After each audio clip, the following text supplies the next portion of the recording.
Hello and welcome to Williams-Mullen's Benefits Companion, a podcast that helps employers navigate the complex legal challenges of managing their employee benefit plans. I'm your host, Brydon DeWitt, and today I'll be joined by Nona Massengill, a partner in our Employee Benefits and Executive Compensation Practice Group here at Williams-Mullen. How are you doing today, Nona? Doing great. How are you? Doing fine. Thank you for joining us again on the Benefits Companion. You know, it's a special time of year. It's the time for the Williams-Mullen Annual Employee Benefits Compliance Checklist. And that's why Nona's here today with me to discuss some key items for employers to think about as we wrap up with 2020 and also projecting into 2021, items that employers need to be considering for next year. And we're going to discuss items regarding qualified retirement plans, executive compensation, and non-qualified deferred compensation, and group health plans. Nona and I are not going to go through every single item that a plan administrator or plan sponsor needs to consider. We're going to hit some highlights, but there is on the Williams-Mullen website a more comprehensive list of items for consideration by plan administrators. And so I encourage everyone to check out our annual employee benefits compliance checklist at williamsmullen.com. So I'm going to jump around a little bit with various topics regarding qualified retirement plans. Of course, the Secure Act many items with the Secure Act went into effect in 2020, and it was kind of overshadowed with, we had some events in 2020 that perhaps overshadowed the Secure Act, but there were several changes for retirement plans that went into effect in 2020 for the Secure Act. And then going into 2021, there are some additional changes, and employers that sponsor 401k plans really need to be aware that effective for plan years beginning after December 31, 2020, employees who complete 3 consecutive years of service in which they're credited with at least 500 hours of service must be permitted to make elective deferral contributions under the 401k plan. Until the Secure Act, the requirement, the minimum service requirement was 1,000 hours. An employer could not require an employee to complete more than 1,000 hours to become eligible. But the Secure Act, in an effort to expand savings for retirement, requires plans to allow employees who work at least 500 hours for 3 consecutive years to make elective deferrals into a 401k plan. So if you think about it, 3 years, the 3-year clock begins January 1, 2021. And so beginning in 2021, employers need to be tracking the hours worked by part-time employees, by employees who normally don't work 1,000 hours, but maybe work at least 500 hours, and keep tracking those employees to see which employees work at least 500 hours per year for 3 consecutive years. And then in 2024, offer the employees the opportunity to start making elective deferrals into the 401k plan. So that's something that employers need to be aware of January 1 to start tracking the hours. As we wrap up 2020, if employers made any discretionary operational changes to the 401k plan or their retirement plans, their qualified retirement plans in 2020, for example, if benefits were increased or a definition of compensation was changed administratively, or an employer acquired in a corporate acquisition, acquired a new company, and there's another group of employees who are now eligible for the plan. Any of those types of discretionary changes that occurred in 2020 during the 2020 plan year must be reflected in an amendment that is adopted by the end of the plan year. So if you have a calendar year plan year, any discretionary change in the plan needs to be in a written and executed plan document amendment by the end of 2020. So by December 31, a month roughly away from when we're recording this podcast, those plan amendments need to be adopted and executed. Moving on, I just want to also highlight that back in the spring, kind of overshadowed by the COVID pandemic and the CARES Act and all of the changes that were happening related to COVID, the Department of Labor issued long-awaited safe harbor regulations for electronic disclosures for retirement plans.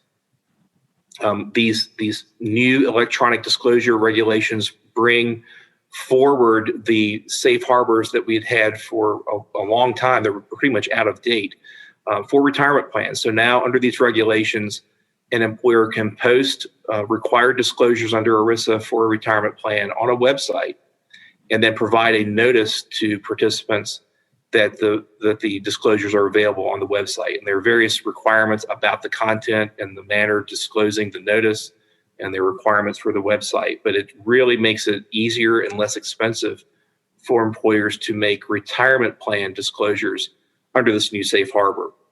Currently, the safe harbor only applies to retirement plans. It does not apply to health and welfare benefits, but hopefully we'll get that guidance in the future. So employers need to be aware of that change, and that's something that the employers may want to take advantage of to reduce the headaches and the cost of providing 401k disclosures. Moving on, the hardship distribution regulations were changed.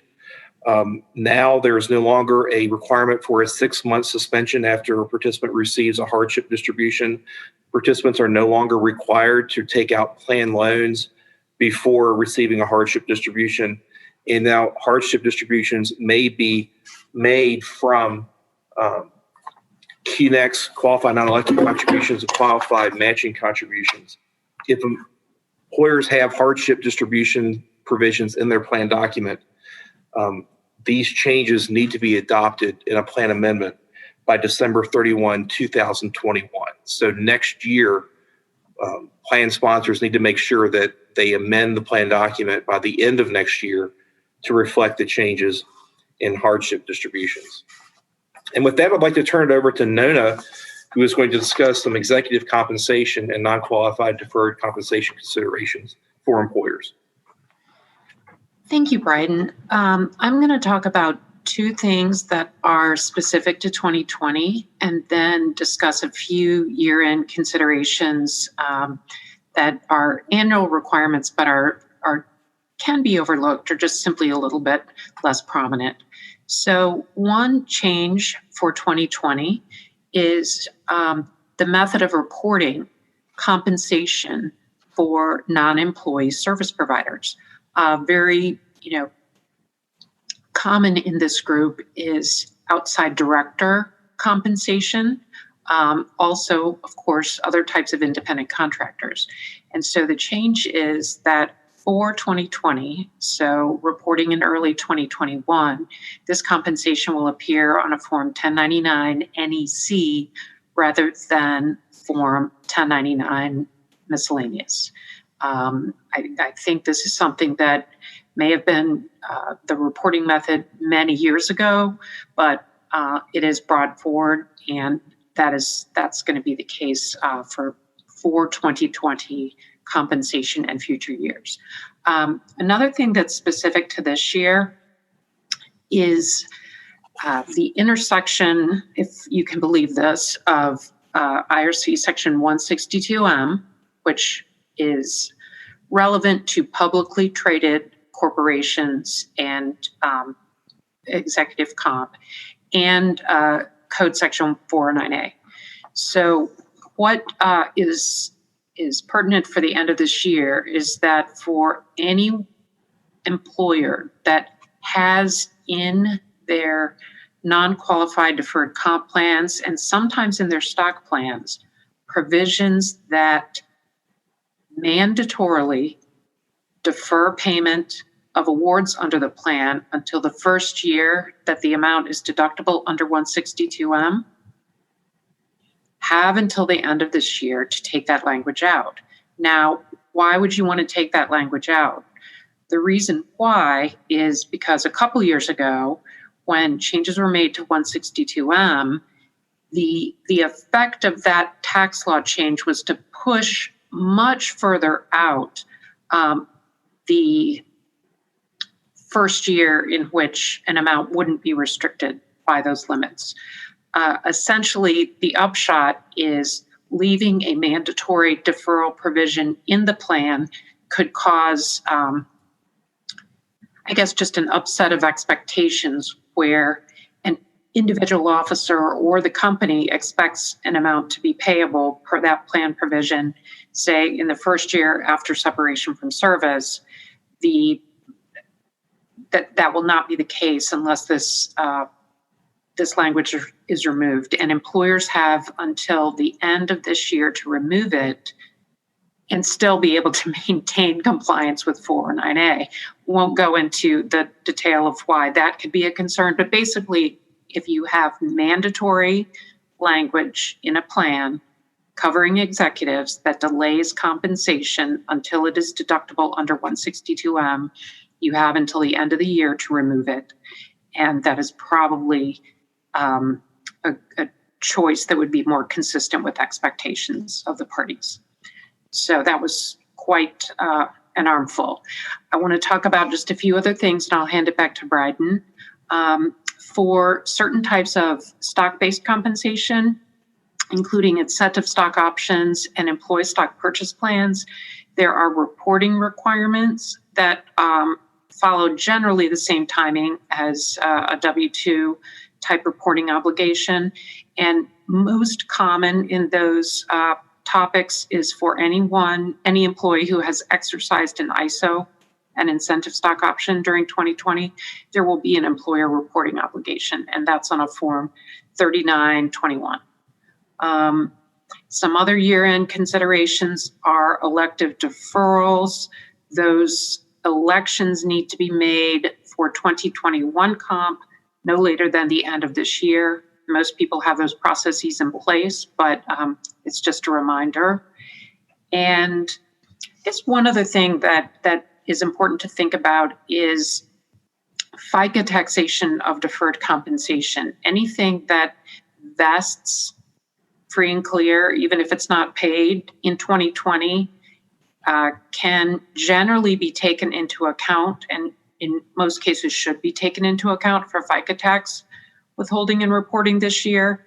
It, in many cases, can save the overall total FICA tax obligation to take vested amounts into account presently. But that's another reminder for year end. All right, Brydon. All right, well, thank you, Nona. I'd just like to touch on a couple of group health plan issues. And really, I want to talk about some annual reporting requirements with the employers that sponsor self-insured health plans. The requirement to file a form 1094C and provide 1095Cs to employees is not something new. But I just wanted to, it's important. So I just wanted to mention that the returns to the IRS are due by February 28th, 2021 or March 31, 2021 if the forms are filed electronically. Statements to employees would normally be due January 31, 2021, but that deadline was extended from January 31, 2021 to March 2nd, 2021. So there's more time to provide the forms 1095C to employees in 2021. Also, employers that sponsor group health plans to provide prescription drug coverage to employees who are eligible for Medicare must provide an annual Medicare Part D notice of creditable coverage by October 15 of each year to the employees. But also there's a requirement to report the creditable coverage to the Centers for Medicare and Medicaid Services no later than 60 days after the end of the plan or after the beginning of the plan year. So there's 60 days into 2021 for a calendar year plan year to file an electronic report to the Centers for Medicare and Medicaid Services on the prescription drug coverage offered by the plan. And then finally, there is a fee that was supposed to expire in 2019, the Patient-Centered Outcomes Research Institute fee, or PCORI fee, that applies to health insurers and to self-insured health plan sponsors.